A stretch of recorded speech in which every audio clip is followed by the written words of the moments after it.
Hello guys, কেমন আছেন আপনারা সবাই? আশা করি আপনারা সবাই ভালো আছেন। আজকে আমরা গল্প শুনবে অ্যাম্বুলেন্স রহস্য 6 নাম্বার পর। যাই হোক, দেরি না করে চলেন আমরা অ্যাম্বুলেন্স রহস্য 6 নাম্বার পর্বটা শুনে আছি। সেই আলোতে সবাই দেখে রিয়াজ যাকে আঘাত করেছে তার কান ফেটে রক্ত বের হচ্ছে। পরিস্থিতি স্বাভাবিক না দেখে বাকিরা দৌড়ে পালা। রব্বানির একটা লোকও আর নেই। রিয়াজ তখন ওই বেল্ট নিয়ে পিছু নিতে থাকে রব্বানির লোকজনদের দিকে।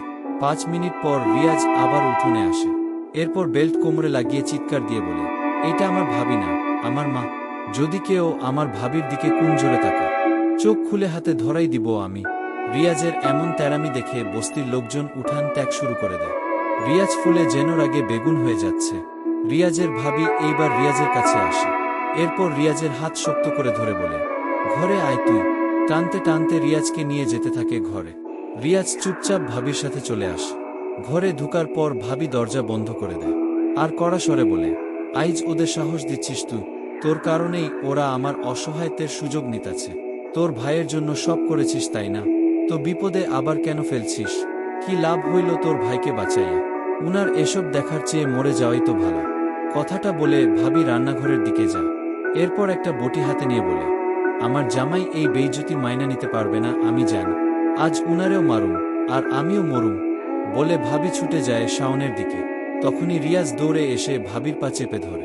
ভাবি জোরাজুরি করেও রিয়াজের হাত থেকে পা ছাড়াতে পারেন। কষ্ট আর হাজার মানসিক যন্ত্রণা নিয়ে ভাবি মাটিতেই বসে পড়ে। এতদিন নির্ব কান্না কেঁদেছে, আজ উচ্চস্বরে ভাবির কান্না বের হচ্ছে। একদম গলা ফাটিয়ে কান্না জুড়ে দেয়। শাওনের মেয়ে ভয়ে তার বাবার পাশে বসে আছে। রিয়াজ ভাবির পা ধরে ক্ষমা চেয়ে যাচ্ছে। রাত 1:00। রিয়াজ ঘরের কোনায় আবারও হাত পা গুজে বসে আছে।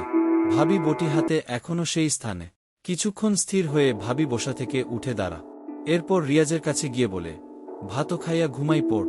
সকাল সকাল আমার কাজে যাইতে হইব। দেরি কইরা উঠলে তোর ভাতিজি না খাইয়া থাকব। কথাটা বলে ভাবি নিজেই না খেয়ে চলে যায়। শাওনের পাশে কোনোভাবে বাচ্চা নিয়ে গুজে শুয়ে যায়। শাওনের চোখ দিয়ে এখনো টিপটিপ অশ্রু বের হচ্ছে। রিয়াজ ঘরের কোনায় হাত পা গুজে বসেই রইল। ভোর 4টা। রিয়াজের ভাবি নামাজের জন্য উঠে বসে। বিছানাতে বসে মাথার চুল বাঁধতে বাঁধতে খেয়াল করলেন রিয়াজ ঘরে নেই। হুট করে ভাবি দরজার দিকে তাকায়। দরজা খোলা। চারদিকে ভালোভাবে তাকিয়ে দেখে রিয়াজ নেই। ভাবি বিছানা ছেড়ে উঠে। এরপর দরজার বাহিরে দৌড়ে গিয়ে দেখে সব শুনশান। রিয়াজের ভাবির মনে ভয় শুরু হয়। রব্বানির পরিবার রিয়াজকে কিছু করে দেয়নি তো? ভয়ে ভাবি নিজের কপালে নিজে হাত দিয়ে সেখানেই বসে পড়ল। কিন্তু বাহিরে অনেক অন্ধকার। রিয়াজকে খুঁজে বের করতে হবে। ভাবি লাইট আনার জন্য তড়িঘড়ি করে রুমের দিকে যায়। আলমারির পাশে লাইট চার্জে দেও। ভাবি লাইট নিতে গিয়ে খেয়াল করে শাওনের ড্রেস নেই। অর্থাৎ যে ড্রেস পরে শাওন অ্যাম্বুলেন্স চালা, সেটি আলমারি থেকে গায়েব। ভাবি কিছু বুঝার আগেই ভাবির ফোনে কল আসে একটা। ভাবি তড়িঘড়ি করে ফোন হাতে নিয়ে রিসিভ করলে। আর ওপাশ থেকে বকুল ভাই বললেন, আলহামদুলিল্লাহ ভাবি, রিয়াজ অ্যাম্বুলেন্স চালানোর জন্য এসেছে। ওর চাকরি ফিক্সড করে দেওয়া হয়েছে। কথাটা শুনে ভাবি খুশিতে যেন আত্মহারা হয়ে যান। জানে শাওন কিছু বলতে না পারলেও শুনতে পা। তাই তিনি দৌড়ে এসে শাওনকে বলে, শুনছ, আমগো রিয়াজ কাজে গেছে, অ্যাম্বুলেন্স চালানোর চাকরি। কথাটা শাওনের কান অবধি যেতেই শাওনের হাত পা থরথর করে কাঁপতে লাগল। সকাল বেলার সূর্য উকি দেয় বিল্ডিং এর পিছন থেকে। মাঝের গলিতে চায়ের দোকানে বসে আছে রিয়া। পরনে একটা 3/4 প্যান্ট আর গায়ে অ্যাম্বুলেন্স ড্রাইভারের ড্রেস। এক কাপড়ে বের হয়ে আসা রিয়াজের মনে অনেক আঘাত। কেন গরিব হয়ে জন্ম নিল? কেন হলো বস্তিতে তার ঠিকানা? সামনের বিল্ডিংগুলায় চোখ বুলিয়ে ভাবে, ইস, যদি আমার এই বাড়িতে জন্ম হতো। আনমনে কিছু ভাবনা আর আক্ষেপ নিয়ে চায়ের কাপে চুমুক দিচ্ছে। বকুল ভাইয়ের বন্ধু বলেছে আজ রিয়াজকে থাকার জায়গা করে দিবে। যেহেতু রাতে জার্নি করে ভোরে ঢাকা এসেছে, তাই রিয়াজের জন্য তার বস ঘুম আর নষ্ট করেননি। হসপিটালের ঠিকানা দিয়েছে, যেটার সামনে এখন রিয়াজ বসা। ভোরের এই সূর্যবিলাস গ্রামে অনেক করেছে। কখনো সারা রাত নেশা করার পর ভোরে সূর্যে ঘুম ভেঙেছে। অথচ এই শহরের সূর্য ওঠার নিয়ম আলাদা। শহরে সে আলো দিতে না দিতে বিভিন্ন মেশিনের শব্দ শুরু হয়। রাস্তার হর্ন আর মানুষের ব্যস্ত চিৎকার। কে কি বলছে কিছু বোঝা যায় না। সারা রাত ডিউটি করা সিকিউরিটি ঘুমে হেলে দুলে বের হয়। প্রবেশ করে নতুন লোক। রিয়াজ হসপিটালের দারোয়ানদের চলাফেরা দেখে কিছুক্ষণ। এরপর দোকানদারকে বলে, মামা, একটা সিগারেট দেওয়া যাবে? রিয়াজের ডাকে দোকানদার সায় দেন। একটা সিগারেট এনে রিয়াজের হাতে ধরিয়ে দিল। রিয়াজ সিগারেট জ্বালাতেই উপস্থিত হয় একজন লোক। মুখ থেকে ধোঁয়া ছেড়ে রিয়াজ লোকটার দিকে তাকায়। দেখে গায়ে তার মতোই একটা ড্রেস। সম্মান দেওয়ার জন্য রিয়াজ সিগারেট ফেলে দিতে যাবে, তখনই লোকটা বলে, ব্যাপার না, টান না, আমারও অভ্যাস আছে, আর যেহেতু একসাথে ডিউটি করব, তাই ফ্রি হওয়াই যায়। রিয়াজ উনার বয়স অনুমান করেন, কম হলেও 7-0 হবে। বয়সে সিনিয়র, অথচ কথার বাক্য মাধুর্য সাধু। ভাবনার মাঝে লোকটা একটা চায়ের অর্ডার করে।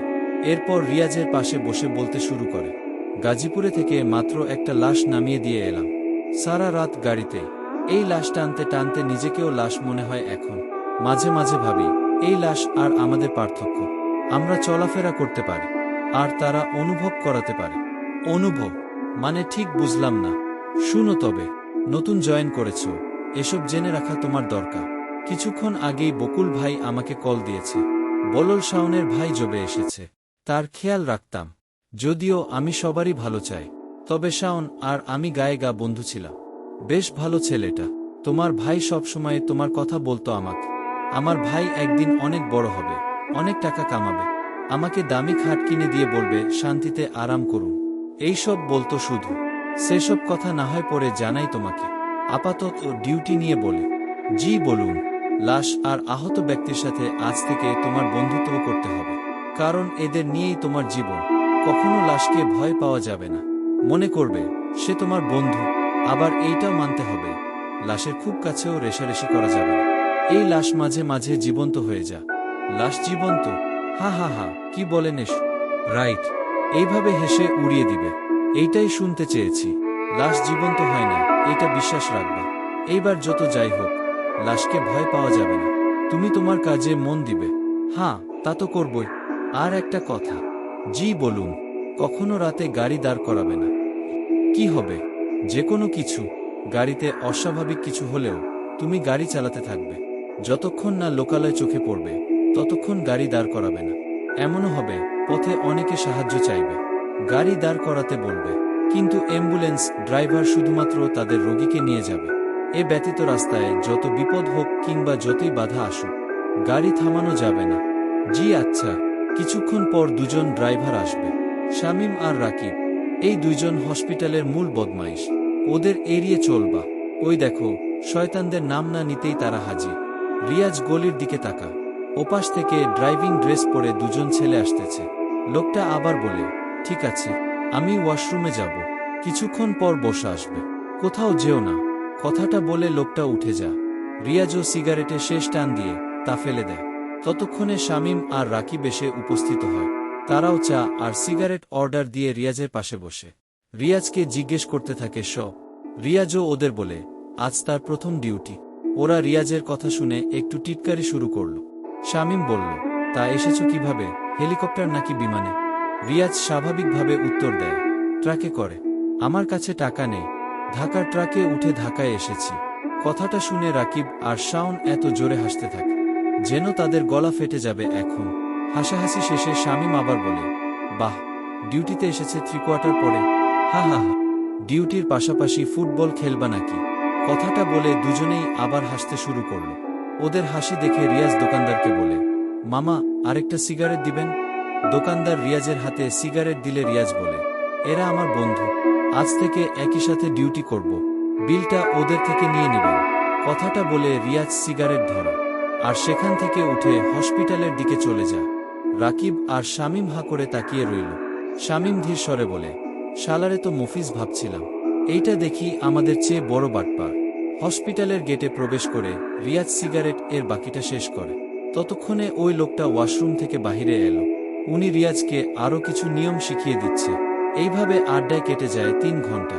এরপর এদের বসে আসে, যে ড্রাইভারদের কন্ট্রোল করে। রিয়াজ সহ সবাই উনার সামনে উপস্থিত হবার পর উনি বলে, কালাম ভাই, আপনি রিয়াজকে আজ জামাকাপড় কিনে দিবেন, আর আপনার বাসাতেই রাখবেন তাকে। টাকা অফিস থেকে নিয়ে যান, স্যালারি থেকে কেটে নিব। আর মর্গে 2টা লাশ আছে, এগুলা আজ দিনাজপুর নিতে হবে। রাকিব আর শামীমকে ওই 2টা লাশের সাথে পাঠাবেন। আপনি আপাতত রেস্ট নিন। সারা রাত গাড়ি চালিয়েছেন। বসের কথা শোনার পর রিয়াজ জানতে পারে তার ভাইয়ের বন্ধুর নাম কালাম। বস আদেশ দিয়ে চলে যায় উপরে। কালাম সাহেব রিয়াজকে বলে, নতুন জীবনে পা রাখতে যাচ্ছ, তুমি অপেক্ষা করো, আমি টাকা নিয়ে আসি। রিয়াজ হ্যাঁ সূচক ইঙ্গিত দেয়। উপরে উঠার আগে আবার কালাম সাহেব দাঁড়িয়ে বললেন, আর ওই শুন, হ্যাঁ তোরা দুজন লাশের কাগজপত্র বুঝে নিয়ে ঠিকানায় দিয়ে কাজে যাতে দেরি না হয়। কালাম ভাইয়ের কথা শুনে রিয়াজ বুঝে উনি অনেক সিনিয়র ড্রাইভার। আরও কিছু ড্রাইভার আছে যাদের ডিউটি 8টায়, অর্থাৎ একটু পরেই আসবে।